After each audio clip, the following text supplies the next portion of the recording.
সুযোগ দেওয়া হলে মুখ খুলবে সব সময়, বক বক বক বক করে পুরো মাথা ব্যথা করে দেবে একদম। মানে তুমি যেই দিক থেকে যত মেয়ে দেখবে সবাই এরকম করে তাকাচ্ছে, আর বেশিরভাগ সময় সার্থক স্যার আমার একটা ছবি চাই, আমার একটা ছবি চাই, আমি সাইড লাইন হয়ে গেছিলাম। মানে তুমি যেই দিক থেকে যত মেয়ে দেখবে সবাই এরকম করে তাকাচ্ছে, আর বেশিরভাগ সময় সার্থক স্যার আমার একটা ছবি চাই, আমার একটা ছবি চাই, আমি সাইড লাইন হয়ে গেছিলাম। একটা ইন্টারভিউ নিতে গেলে মোটামুটি একটু মাথা ঠান্ডা রেখে একটু ভাবনা চিন্তা করে ইন্টারভিউ নিতে হয়, সেটাই করি। কিন্তু আজকে আপনাদের খুব পছন্দের দুজন মানুষ ইন্টারভিউ নিচ্ছি, নেওয়ার আগেই যেটা হলো আমি যা ভাবছিলাম পুরো ভুলে গেলাম। কারণ তাদের মধ্যে ঝগড়া ঠিক বলবো না, ওই আর কি একটা লেগ পুলিং শুরু হয়ে গেছে। স্রোত এবং সার্থক রয়েছে আমাদের সঙ্গে, এবং শুরুতেই যেটা বলে দিয়েছেন স্রোত অনেক দিন ধরে ইন্টারভিউ ট্রাই করছি, তার অন্যতম কারণ নাকি সুপারস্টার আছেন, তাই জন্য। হ্যাঁ, মানে স্টাররা সবসময় সময় দেয় না তো, মানে যখন সময় দেয় আমরা একটুখানি সুযোগ করে নিয়ে ইন্টারভিউটা করে নিচ্ছি। সুযোগ দেওয়া হলে মুখ খুলবে সব সময়, বক বক বক বক করে পুরো মাথা ব্যথা করে দেবে একদম। স্টার থাকলে না সবসময় কথা বলার সুযোগ পাওয়া যায় না তো, তাই ওইটুকু মিথ্যে কথা বলছে, স্রোতের ডেট পাওয়া যায় না, কবে থেকে বলছে একটা ইন্টারভিউ নেবে অর্পিতা, টাইমই দিচ্ছে না। আমি এরকম করেছি বলো? তুমি তো আমার টিমে থাকবে তাই না? হ্যাঁ, আমাদের টিমেই আছি দুজনেই, আমার টিমে, তুমি আমার টিমে, সবাই সব সময় জানি না কেউ নেই রে, সবাই আমার টিমে। যখন কথাবার্তা হয় কেউ আমার টিমে থাকে না, সবাই সার্থক স্যারের টিমে চলে যায়। হ্যাঁ, তাই জন্য আমি আমার টিমে দল ভারী করার জন্য লোক খুঁজি। লোক ডাকছে এইভাবে কষ্ট দেওয়া হয় সব। বাচ্চা ভাববে বাচ্চার অপমান করা, মানে বাচ্চা সারাক্ষণ লেগ পুল করে যায় আমার। আমি করি, দেখলে সত্যিটা বেরিয়ে এলো। আমি দুজনে লেগ পুল করি আর কি। সত্যি কার দলে বেশি থাকে সকলে বাকি সেটে? সত্যি বলো, সত্যি কথা। আমার দলই থাকে, কারণ আমি সত্যি কথা বলি, আমি ন্যায্য কথা। ঘুষ দেওয়া হয়? ঘুষ দেওয়া হয় না, আমি সত্যি কথা বলি। ভুলভাল কথা বলি, কি ওর পরে থাকবে? কে তোর পরে থাকবে? ভুলভাল কথা বলি আমি, ভুলভাল কথা বলি? মোটেই না। তুমি নিশ্চয়ই ভেতর থেকে কিছু একটা প্ল্যানিং করে রাখে ওরা। ও আর করেছি, কালা জাদু করে সবাইকে আমার কাছে টেনে এনেছে। সে তো তুমি পারোই, ওটা তো মানে বোঝাই যায়। মানে হ্যাঁ, মানে আশেপাশে মেয়েরা থাকলে তুমি জানো না কিভাবে মানে একটা মানে হয়ে যায়। হ্যাঁ, মৌমাছি। আমি সাইডে এমনি করে সাইডে সরে যাই, দেখি পুরো ঘিরে গেছে একটা। ক্যামেরার মতো ফলো করে, মেয়েরা পাশে থাকলে সবাই চলে আসে পাশে, তাই তো?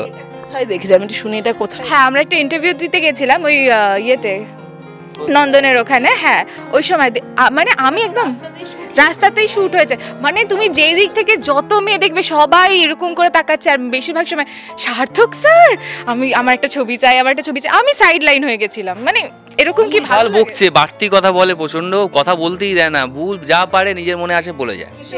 কিন্তু মেয়েটা ভালো।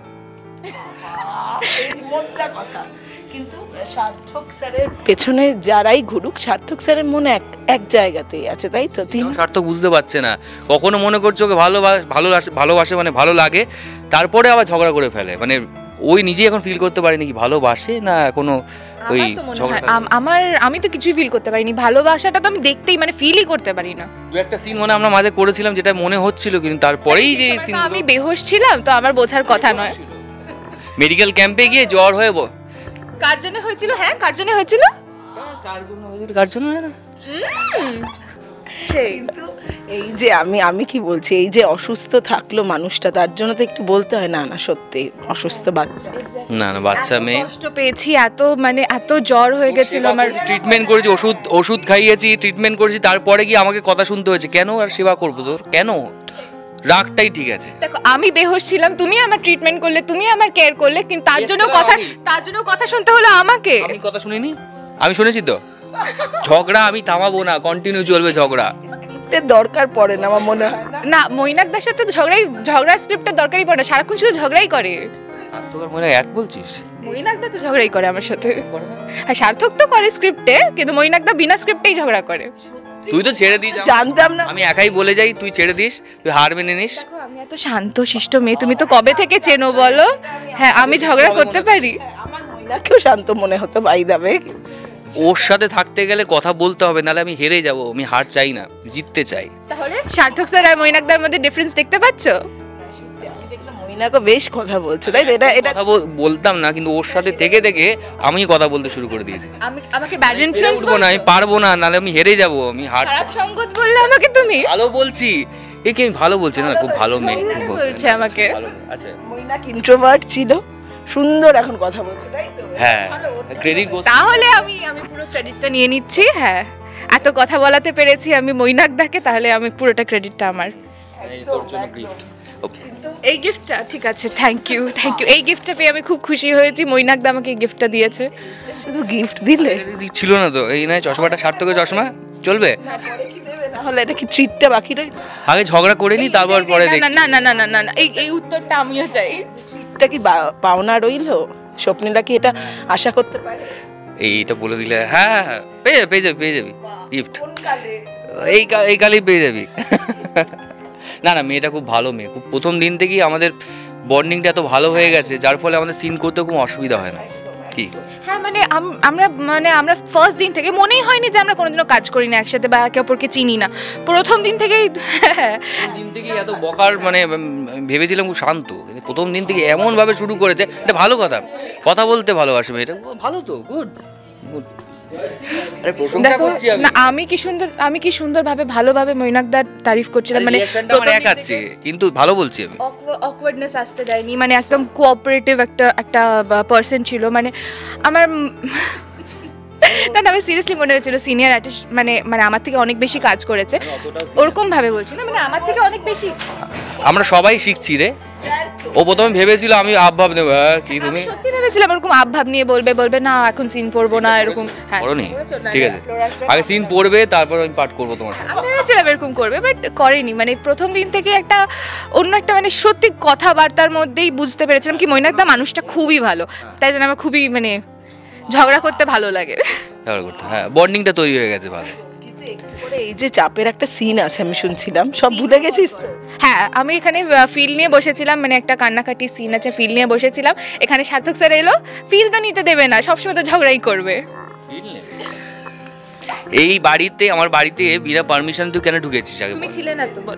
তোমার বাড়ি এটা, এটা তোমার বাবার বাড়ি, আমি তোমার বাবার পারমিশন নিয়ে তোমার বাবার বাড়িতে আমার ঢুকেছি। বাবার ছেলে। ও তোমার বাবার ছেলে, এটা মনে থাকে না তো তোমার? এখন বলতে হচ্ছে।